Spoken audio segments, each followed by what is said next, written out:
उपचारभन्दा रोकथाम अति नै उत्तम हुन्छ। इङ्ग्लिसमा भनाइ छ prevention is better than cure. नमस्कार, म मनोज प्रधान हजुरहरूलाई आज hope and hill cancer hospital फुलबारी जो सिलगढीदेखि 10 किलोमिटर टाढो अवस्थित छ, कसले पनि यस बिमारीको समस्या छ भने तपाईहरू फुलबारीमा जलपाइगुडी भाया गरेर आउन सक्नुहुन्छ र तेन्जिङ नर्गे बस स्ट्यान्डहरूबाट यहाँ 12 किलोमिटर पर्दछ र जियो पेट्रोल पम्पको नजिक नै पर्दछ। यहाँ धेरै किसिमको फेसिलिटिजहरू हामीले देख्न पायौँ। कतिजना मान्छेहरू टाटा हाम्रो हैदराबादहरू जान्छ र जो त्यहाँसम्म जान सक्षम छैन उहाँहरूको निम्ति चाहिँ यो जग्गा अति नै उत्तम लाग्यो। म तपाईँलाई भित्र लगेर यसको सिम्पटम्सहरूको बारेमा फेसिलिटिजहरूको बारेमा पनि बताउनेछु। यो प्रसारण हजुरहरूले जयगाउँ भोइस न्युजमा हेर्दै हुनुहुन्छ। क्यान्सरको लक्षणहरू सिम्पटम्सहरू चाहिँ कस्तो हुन्छ भन्नुहुन्छ भने चाहिँ तपाईँको जिउमा गाँठा गुठीहरू निक्लेको छ र धेरै दिनसम्म त्यो बढ्दैछ र तपाईँको कोठीहरू छ त्यो पनि बढ्दैछ। घाउहरू हुँदाखेरि जाति हुँदैन, त्यसले आकारहरू फेरिरहेको छ, कलरहरू त्यसको चेन्ज हुँदैछ भने पनि तपाईँले बुझ्नुपर्छ कि तपाईँको यो क्यान्सरको सिम्पटम्स हो भनेर।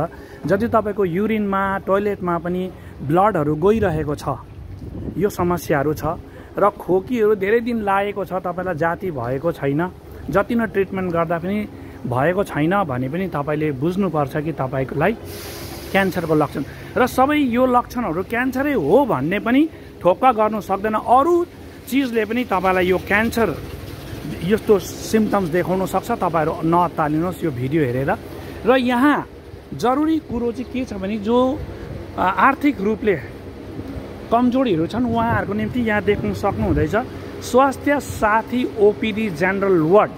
यहाँ स्वास्थ्य साथी कार्ड पनि काम गर्दो रहेछ र स्वास्थ्य साथी कार्डले सबै रूपमा नभए तापनि तपाईँहरूले रेडिएसन केमोथेरापी जो 25-30 हजारसम्मको खर्च आउँछ त्यो खर्च चाहिँ स्वास्थ्य साथी कार्डले यहाँ काम हुँदो रहेछ।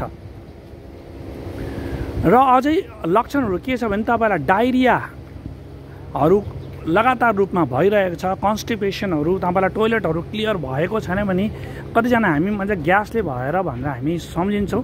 र तपाईँले यहाँ आएर डाक्टर सुप्रसिद्ध डाक्टर सप्तऋषि घोष हुनुहुन्छ, उहाँ अन्कोलोजी भन्नाले चाहिँ क्यान्सरको ट्रिटमेन्ट गर्ने डाक्टरलाई चाहिँ अन्कोलोजिस्ट भनेर भनिन्छ। र यो तपाईँहरूलाई योभन्दा अघि पनि अग्रसेन सेवामा जयगाउँ भोइसले त्यहाँको फेसिलिटिजहरू बारेमा बताएको थियो भने आज होप एन्ड हिल हस्पिटलबाट हजुरहरूलाई जुडाइरहेको छौँ। भिडियो राम्रो लागे र कसैलाई क्यान्सरको सिम्पटम देखे, कोही क्यान्सर छ, केमोथेरापीहरू गर्नु छ, ट्रिटमेन्टहरू गराउनु छ भने चाहिँ तपाईँहरूले सिलगढीको फुलबारीमा अवस्थित जलपाइगुडी डिस्ट्रिक्टमा पर्ने यस हस्पिटललाई सम्झिनुहोस् र आउनुहोस्। तपाईँलाई यही माथि यसको लिङ्क साथैमा कन्ट्याक्ट नम्बरहरू पनि साझा गरिरहेका छौँ। त्यस कन्ट्याक्ट नम्बरमा त्यो वेबसाइटमा गएर पनि यसको डिटेल्सहरू तपाईँले पाउन सक्नुहुन्छ। धेरै धेरै धन्यवाद।